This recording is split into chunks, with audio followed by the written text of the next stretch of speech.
말씀 보겠습니다. 말씀은 로마서 8장 26절과 27절입니다. 제가 가진 성경 신약 성경 250페이지에 있습니다. 로마서 8장 26절과 27절입니다.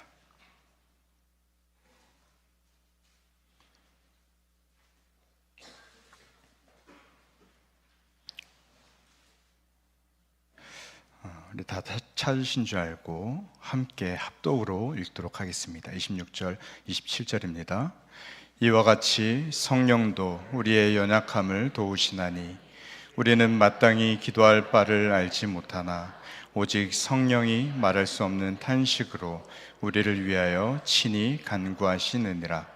마음을 살피시는 이가 성령의 생각을 아시나니 이는 성령이 하나님의 뜻대로 성도를 위하여 간구하심이니라. 아멘. 우리 옆에 계신 분들에게 이렇게 인사했으면 좋겠습니다. 오늘 잘 오셨습니다. 우리 한 번 더 인사하겠습니다. 오늘 잘 오셨습니다. 다른 분을 향해서도 한번 인사하실까요? 오늘 잘 오셨습니다. 정말 잘 오셨습니다. 이 기도의 자리에 오신 여러분을 주님의 이름으로 축복합니다. 여러분, 하나님은 우리가 의지할 만한 분이 되십니다. 주님을 의지하여 간구하는 저와 여러분 되기를 바랍니다. 이제 2024년도도 얼마 남지 않았습니다. 그런데 여러분은 새해에 세웠던 많은 그 믿음의 계획들을 얼마나 잘 이루셨습니까? 아니면 그 많은 계획들 중에 혹시 일부만 이루셨습니까? 언제 1년이 흘러가나 싶었는데 떠올려 보니 벌써 1년의 막바지에 도착해 있다는 게 실감이 안 나기도 합니다. 그러면 2024년도 믿음의 계획 중에 혹시 기도에 관련한 계획도 있으셨습니까? 어떤 기도의 계획이 있었습니까? 어떤 분은 내가 새해를 이제 맞이하면서 새벽 예배를 꼭 가겠다. 아니면 새벽 예배는 좀 어려우니 금요 기도회라도 반드시 참석하겠다. 아니면 하루의 시간을 좀 떼서 기도하는 시간을 갖도록 하겠다. 그것도 아니면 내가 올해는 한미라 권사님이 그렇게 수고하시는데 큐티를 하며 기도하는 시간을 갖겠다. 이런 계획들을 세우셨을 거라 생각합니다. 제가 다 알 수는 없지만 여러분 각자가 세운 기도에 관한 계획들이 있었을 것입니다. 그러면 이제 연말이 되었으니 결산을 해야 하는데 기도에 관해서 결산을 해본다면 뭐라고 대답할 수 있을까요? 여러분 말씀하지 마시고 속으로 답변하시면 됩니다. 참 어려운 것이 매년 새로운 해를 시작할 때는 기도에 대한 계획이 꼭 들어갑니다. 아마도 그동안 그게 잘 안 됐었으니까 새로운 마음으로 심기일전해서 다시 시작해보는 차원으로서 하는 것일 텐데 이것이 계획에 꼭 들어가죠. 그리고 연말에 이것을 결산해 보면 많은 분들이 세운 계획과는 달리 무너지는 모습을 우리는 보이게 됩니다. 예수님이 말씀하셨죠. 마태복음에 보니까 이렇게 말씀하십니다. 마음에는 원이로되 육신이 약하도다 하시고, 우리의 무너지는 모습들이 있을 때마다 이 말씀을 보면서 우리가 위안을 얻기도 합니다. 그런데 우리가 언제까지 이 말씀의 위안을 얻으려고 하고 바뀌지 않을 순 없는 일이죠. 성경에는 기도에 관한 말씀이 많이 나와 있고 그만큼 기도는 우리의 신앙생활에 뗄 수 없는 영역이지만 이것을 체득하여서 살아가기가 참 어려운 영역입니다. 기도는 하나님과 우리의 관계 안에서 이해할 수 있습니다. 시편 145편 18절에 보니까 여호와께서는 자기에게 간구하는 모든 자 곧 진실하게 간구하는 모든 자에게 가까이 계시도다. 그러니까 기도라는 것이 하나님과 우리의 관계를 유지하는 아주 중요한 연결고리가 된다는 말씀입니다. 혹자는 기도를 이렇게 표현합니다. 영적인 호흡이다 라고 표현하죠. 그래서 기도가 멈추면 영적인 호흡이 멈추는 것과 같다는 뜻으로서 관계가 단절되는, 호흡이 멈추어서 사망하는 것으로 비유하기도 합니다. 그래서 한쪽에서만 의미가 있지 않고 양쪽에서 의미가 있습니다. 우리가 회개하며 하나님의 뜻을 구하고 은혜를 구하기도 하고, 이거는 우리의 입장에서고요. 하나님께서는 기도의 응답과 평안을 주시고 죄 용서함과 능력과 지혜, 은혜를 우리에게 주시기도 합니다. 그러니까 하나님과 우리의 관계에서 기도란 단순한 어떤 요청과 답변 정도에 머무르는 것이 아니라 모든 영적인 관계의 사슬에 다 들어가 있고, 기도를 통해 또 기도로서 설명이 되고 기도로서 우리가 이해되는 것이죠. 기도에 관심이 없다는 것은 곧 하나님과의 관계에 관심이 없다는 것으로 표현될 수 있습니다.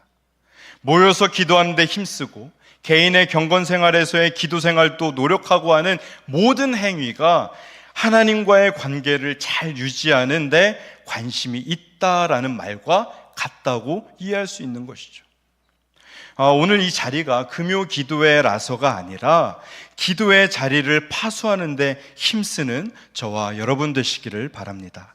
시간이 언제가 되었든, 새벽이 되었든, 금요 기도회가 되었든, 아니면 목장 모임이 되었든, 수련회가 되었든, 기도할 수 있는 기회가 주어지는 곳을 피하지 마시고 적극적으로 동참하시기 바랍니다. 우리의 모든 것 아시는 전지전능하신 하나님이시지만 우리의 기도를 통해 성령 하나님의 간구와 역사를 나타내십니다. 제가 신학대학교를 다닐 때 가장 힘들었던 것이 있습니다. 무엇이었냐면 바로 새벽 예배였습니다. 신학교다 보니까 수많은 채플, 예배가 있었습니다. 그런데 저는 사실 그 예배가 다 좋았습니다. 전혀 힘들지 않았죠. 그런데 새벽 예배만큼은 인이 배기지 않아서 그런지 매일이 힘듦의 연속이었습니다.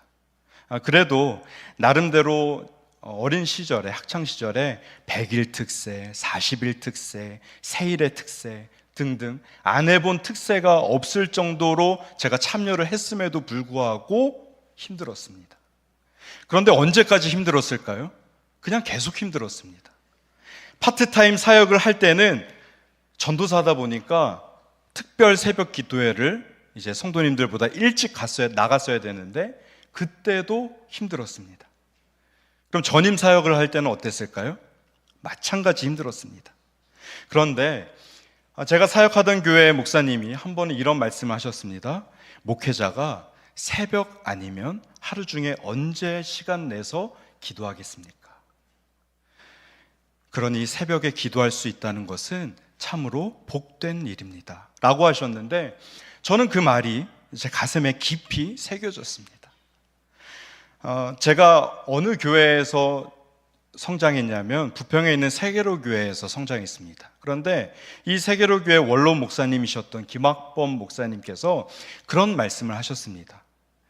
설교 시간에 이렇게 말씀하셨는데, 목사님께서 목사 후보생들에게 면접을 볼 때 성경 100번씩 읽고 목사가 되라고 하셨다고 합니다. 이유는 목사가 되고 나면 성경 읽을 시간이 더 없어지기 때문이다. 그러니 목사가 되기 전에 성경 100번 읽고 목사가 되도록 해라. 이렇게 말씀하셨다고 하는데, 제가 사역을 해오다 보니 이 두 가지가 틀린 말이 아니었습니다. 새벽이 아니고서는 하루 중에 시간을 떼서 기도할 시간이 없고, 목사가 되고 나니까 그 전보다 더욱 성경 읽을 시간이 없어졌습니다. 무엇을 말씀드리고 싶냐면 우리는 기도해야 함을 말씀드리는 것입니다. 의지적으로 기도하겠다는 다짐이 없이는 기도할 시간이 없다는 것이죠. 시간이 없다는 핑계와 기도가 결부되면 그냥 그렇게 기도하지 않는 신앙인으로 굳어져 갈 수밖에 없습니다. 여러분, 기도하지 않는 신앙인이 많아진다는 것은 교회의 기도 모임에 점점 그 숫자가 줄어드는 것만 봐도 쉽게 알 수 있습니다. 골로새서 4장 2절 말씀에 보니까 이렇게 말씀하죠. 기도를 계속하고 기도에 감사함으로 깨어 있으라. 이 구절이 의미하는 내용은 항상 힘쓰는 기도에 있어 깨어 있으라는 명령입니다. 그렇게 항상 기도에 힘쓰지 않으면 베드로 사도가 말한 것과 같이 대적 마귀가 오는 사자같이 두루다니며 삼킬 자를 찾기 때문이죠. 오늘 본문으로 들어가 보면 본문 26절이 말씀하는 것은 우리가 마땅히 기도할 바를 알지 못한다는 것입니다. 기도하는 것에도 연약함이 있는데 사도 바울은 이 연약함에 대해서 말씀하면서 소망의 말씀을 이어갑니다. 오직 성령이 말할 수 없는 탄식으로 우리를 위하여 친히 간구하시느니라. 우리에게 무슨 소망이 있는가? 내가 불완전하고 연약하여도 나를 도우시는 성령 하나님이 계시다는 것을 여러분 꼭 기억하시기 바랍니다. 고린도후서 12장 8절부터 10절까지 말씀을 보니까 좀 긴 본문인데요, 제가 읽도록 하겠습니다. 이것이 내게서 떠나가게 하기 위하여 내가 3번 주께 간구하였더니 나에게 이르시기를 내 은혜가 내게 족하도다. 이는 내 능력이 약한 데서 온전하여짐이라 하신지라. 그러므로 도리어 크게 기뻐함으로 나의 여러 약한 것들에 대하여 자랑하리니 이는 그리스도의 능력이 내게 머물게 하려 함이라. 그러므로 내가 그리스도를 위하여 약한 것들과 능욕과 궁핍과 박해와 곤고를 기뻐하노니 이는 내가 약한 그때에 강함이라. 여러분, 이 본문은 육체의 가시를 가지고 있던 사도 바울이 하나님께 어떻게 간구했었나를 보여주는 장면입니다. 사도 바울은 나의 연약함, 육체의 연약함을 누구보다 잘 알고 있었습니다. 나의 아픔과 고통을 절절하게 느끼고 있었습니다. 그런데 그가 깨달은 것이 하나 있죠. 나의 지금 이 상태, 고통으로는 말도 못할 상태일 때 그리스도의 능력이 내 안에 나타나는구나. 나의 이 고통의 상태가 부끄럽거나 이것을 숨기거나 좌절하고 낙심할 것이 아니라 이것은 되려 나의 자랑할 거리가 되는구나. 왜요?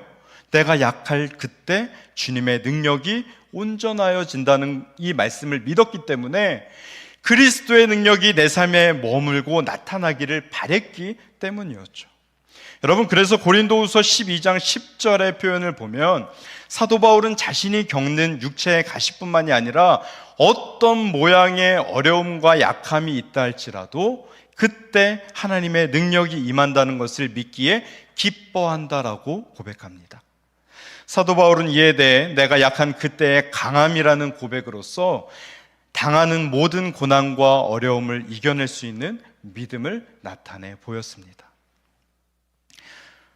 내가 약한 그때의 강함이다 라는 것을 오늘 본문과 연결해 보면 우리가 가진 연약함으로는 하나님의 뜻대로 구할 바를 알지 못하나 성령께서 나를 도우사 하나님께 드려지는 기도가 온전하고 완전한 기도가 되게 하시는 성령 하나님이 계시다는 사실입니다. 여러분, 우리는요, 기도를 논리적으로 하지 않습니다. 우리가 드리는 기도를 글로 써놓고 논리적으로 따져보면 얼마나 그것이 하나님의 뜻에 부합하며 얼마나 말이 되겠습니까? 과연 우리가 구하는 내용과 목적이 하나님의 뜻과 얼마나 일치하겠습니까? 우리의 연약함이라고 표현하는 그 말에는 무엇을 위해 기도해야 할지 모르는 무능함이라는 말과 다르지 않습니다. 때문에 생각해 볼 것이, 그렇다면 내가 하는 기도는 하나님께 다 쓸데없는 기도인가? 어차피 나는 하나님의 뜻에 맞지도 않는 기도를 하는데 내가 굳이 기도할 필요가 있는가? 처음부터 틀렸다면 아예 시작을 하지 않는 게 시간이나 힘을 낭비하지 않는 것 아닌가? 이렇게 오해할 수 있습니다. 그러나 우리가 절대 잊지 말아야 할 것이 있습니다. 성령 하나님의 중보로 말미암아 우리의 연약함을 넉넉히 극복하게 하심을 믿으시기 바랍니다. 여러분, 선 하나가 연결되어 있는 것이 느껴지십니까? 하나님의 뜻에 맞지도 않는 기도밖에 할 수 없는 우리인데, 그래서 기도를 하는 게 무슨 의미가 있나 싶은데 성령의 중보로 말미암아 어떠한 기도도 하나님께 드릴 수 있는 기도가 되었습니다. 그것이 의미 있게 된 것이죠. 내가 어떠한 간구를 하는 것이 하나님의 뜻과 좀 다를지라도 하나님의 기준에선 무능해 보이는 연약한 기도의 삶이라 할지라도 성령 하나님의 도우심, 그 중보로 인하여서 이것이 극복될 뿐만이 아니라 가장 온전하게 바꾸어진 기도가 되게 하신다는 사실입니다. 성경을 관통하는 하나의 개념, 죄로 인해 영벌에 죽을 수밖에 없던 내가, 아무 자격 없던 내가 예수 그리스도로 인해 영생의 자리로 옮겨지는 이 놀랍고 위대한 구원의 은혜를 누린과 같이 우리의 기도가 마땅히 기도할 바를 알지 못하는 수준일지라도, 하나님의 뜻에 분명하게 분별하지 못한다 할지라도 성령 하나님의 그 탄식의 간구로 인해 하늘에 상달되는 기도로 바꾸신다는 사실입니다. 오늘 본문은 성령의 말할 수 없는 탄식으로 간구하신다고 말씀하고 있습니다. 여기서 말하는 이 탄식은 우리들에게서 나와지는 그런 탄식을 의미하는 것이 아니라 성령 하나님의 탄식을 의미합니다. 그렇다고 해서 우리들이 한숨 내쉬는 듯한 모양의 탄식을 의미하지 않고, 우리는 감지할 수 없지만, 느낄 수 없지만 성령께서 직접 드리는 기도의 언어구나 정도로 이해할 수 있습니다. 그래서 본문 26절과 27절을 보면 대꾸되는 문장이 있습니다. 26절에 빨간 글씨로 표현되어 있는데요, 말할 수 없는 탄식으로 라는 문구가 있습니다. 이 문장이 27절에 보면은 어떤 단어로 바뀔까요? 하나님의 뜻대로입니다. 다시 한번 말씀드립니다. 말할 수 없는 탄식으로 간구한다라는 것이 하나님의 뜻대로라는 말로 바뀝니다.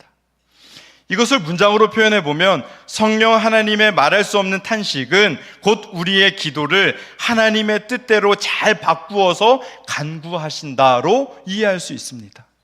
여기서 우리가 알아야 할 것은, 첫 번째, 우리는 하나님의 뜻을 분명하게 분별하지 못하는 존재이다. 그래서 어떻게 기도할 바를 알지 못한다. 두 번째, 그러나 성령 하나님께서 우리의 기도를 하나님의 뜻대로 바꾸어서 간구하신다입니다. 여러분, 우리의 소망이 어디에 있습니까? 결코 우리에게 있지 않습니다. 내가 할 수 있는 최고의 기도의 소망이 있지 않습니다. 내 기도가 기가 막혀서 하나님이 응답해 주시는 것 아닙니다. 너무 보잘것없는 기도일지라도 성령 하나님께서 하나님의 뜻대로 바꾸어서 간구하시기에 그것에 소망을 두고 우리는 기도하는 것입니다. 여러분, 우리가 그것을 위해서 지금 이 자리에 모여 있는 것이죠. 이것을 통해 나의 나됨과 하나님의 하나님 되심을 볼 수 있게 되시기를 바랍니다. 나는 이런 존재이지만 하나님은 그런 존재이시기에 내가 여전히 하나님께 소망을 둘 수 있는 것입니다. 그렇게 오늘도 우리는 부르짖어 기도할 수 있는 것이죠. 여러분 중에 혹시 삶의 깊은 탄식과 절망의 늪에 계신 분이 계십니까? 기도조차 나오지 않는, 눈물만 나오는, 쓴 물만 느껴지는 그런 시간의 연속이십니까? 그 모든 시간 속에서 성령 하나님은 우리를 계속 돕고 계십니다. 성령께서 직접 기도하시는 그 자체가 바로 말할 수 없는 탄식인데, 여전히 저와 여러분을 돕고 계시며 나의 기도가 혹 멈출지라도, 절망 속에 내가 넘어져 있을지라도, 두 손 들고 아무것도 할 수 있는 게 없을지라도 여전히 도우신다는 것을 믿으시기 바랍니다. 비록 우리가 더디고 멈출지라도 성령 하나님은 그 간구를 멈추시지 않으십니다. 그러니 여러분, 소망을 하나님께 두고 그 소망을 붙드시길 바랍니다. 기도가 나오지 않는다고 그 소망까지 내던질 것이 아니라 한시도 하나님 곁을 떠나지 마시고 소망을 오직 주님께만 두신다면 나를 위해 탄식으로 간구하시는 성령 하나님으로 말미암아 하나님의 뜻대로 간구해 주시며 그로 인해 내 삶에 역사하시는 하나님을 경험하게 될 줄 믿습니다. 한 온라인에서 많은 이들에게 질문했습니다. 가족 중에 장례가 나면 언제 가장 위로가 되는가? 가장 많은 답변으로는 직접 찾아와서 얼굴 비춰준 사람들이 있을 때 가장 위로가 되었다고 합니다. 교회에서도 장례가 나면 많은 분들이 함께 동참하죠. 자리에 함께 해주시고 위로해 주시고 눈물도 흘리고 마음을 나눕니다. 그리고 장례가 다 끝나면 위로해 주신 분들에게 감사하다고 인사도 하죠. 기독교인들끼리 자주 하는 말이 있습니다. 그 중에 하나가 기도할게요입니다. 어쩌면 이 말이 너무 자주 사용되어서 인사치레로 쓰여지기도 합니다. 그런데 누가 날 위해 기도하겠다라는 말을 들으면 우리는 그것을 진심으로 듣고 그 말의 위로를 얻기도 하죠. 나를 진심으로 마음을 다해 돕겠다는 뜻이 들어있다고 생각하기 때문입니다. 이렇게 사람의 입에서 나오는 기도하겠습니다, 기도할게요 라는 말에도 우리가 위로를 받는데, 말할 수 없는 탄식으로 하나님의 뜻대로 나를 위해 간구하시는 성령 하나님이 계심은 우리에게 얼마나 큰 위로가 됩니까? 세상 모든 지인들이 다 날 떠난다 해도, 가족이 날 외면한다 할지라도 지금도 여전히 변치 않으심으로 날 위해 간구하시는 성령 하나님이 계심은 우리에게 참된 기쁨이요 위로가 되심을 기억하시기 바랍니다. 사방이 막혀있는 곳에서 내가 신음하며 홀로 웅크리고 있을지라도 그 모습을 보시며 외면하지 않으시고 안타까워하시며 말할 수 없는 탄식으로 간구하시는 분이 우리 하나님 되십니다. 말씀을 맺습니다. 사도 바울은 이 모든 일에 대하여 로마서 8장 마지막에서 이렇게 선포합니다. 로마서 8장 39절에 이렇게 고백하죠. 우리를 우리 주 그리스도 예수 안에 있는 하나님의 사랑에서 끊을 수 없으리라. 어디에서 끊을 수 없다고 말합니까? 하나님의 사랑에서 끊을 수 없다고 말합니다. 하나님의 사랑이 우리를 두르고 있고 그 사랑의 줄이 우리를 보호하시며 그 사랑으로 모든 은혜를 누리는 자들이 되었습니다. 그 사랑의 모양으로서 오늘 본문 성령 하나님의 말할 수 없는 탄식으로 간구하심을 보여주셨습니다. 저와 여러분은 이 사랑 안에 거하는 자들입니다. 삶의 유일한 소망 되신 주님을 의지하시기 바랍니다. 하나님의 뜻대로 간구하시는 성령 하나님께 소망을 두시고 기도에 힘쓸 때 베풀어 주시는 참된 위로와 평안을 누리시기를 주님의 이름으로 축원드립니다. 아멘. 기도하십니다.